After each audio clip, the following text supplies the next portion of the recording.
Bên này mà muốn đặt cái gì ta?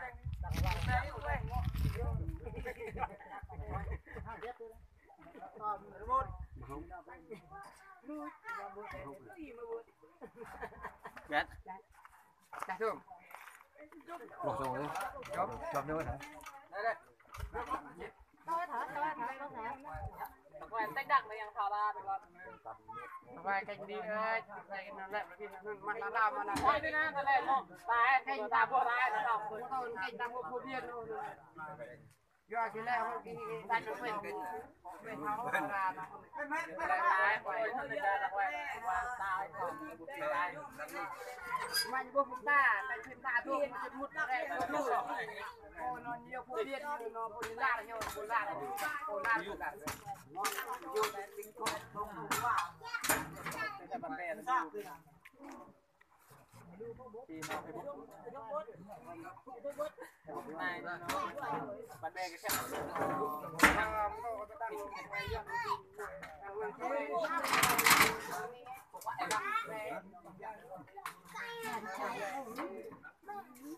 Xong sai này lại là cái chân là cái sai thế nó kia. Tao gọi sai thế nè. Làm đây. Vậy nhang hỏi chân sai cái này lên cái tao nó bắt được lẹt.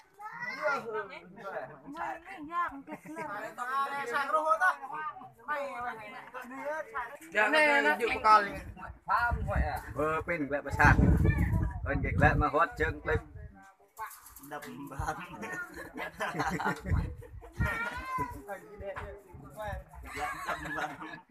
Tôi đang lại nhắm bài lệ luôn. Một lại mà bố nhắm nó cũng lên vậy. Con lấy chứ. Đó này. Vô này viết này như cái này thôi quay em. Thôi tôi phần nó này. Tôi xin. Được ra, thôi nhỉ. Nó dốc ra cái này nó. Là bụng chát. Bạ rạ như này là nó bạ rạ như này. Con thì biết nhà biết bây giờ thượng ai nó cứ. Biết rằng cái chợ. Này cái này nhà biết này cái nhà có chị. Sao nhặt mày nhỏ mày bên này tới à? Mày nhặt chị. Này thua gì lại ngã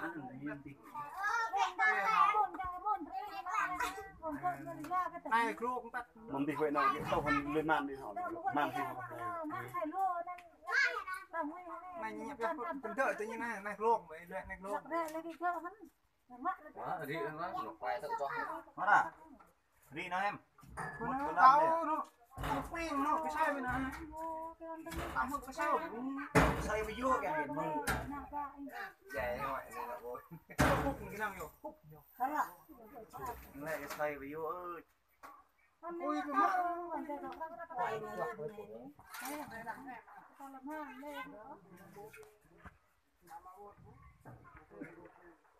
đặt mình cái chính siêu ta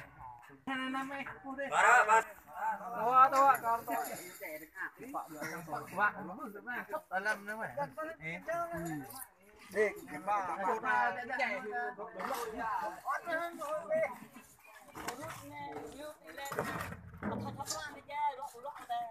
trong em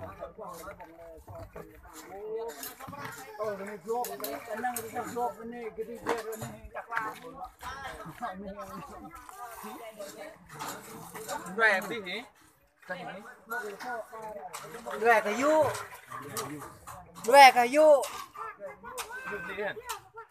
có chăng nó lươn đi là đi cái du lươn đi nó rẻ hả cái du hả cái du đuôi cái du nè đuôi mày cái du phê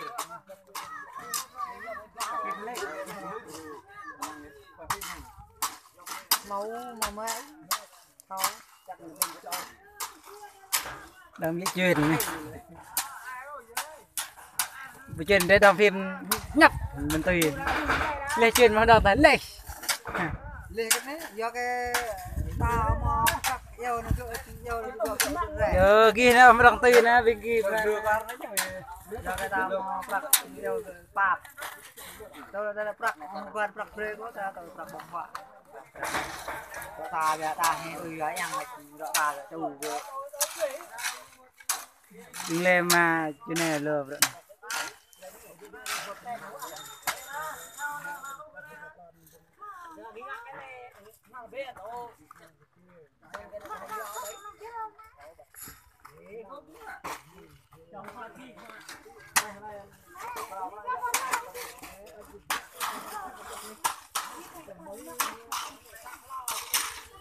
mở kêu như cha chúng ta mà cho con nhau mà mang cái rồi như này dụ mình về cái bè không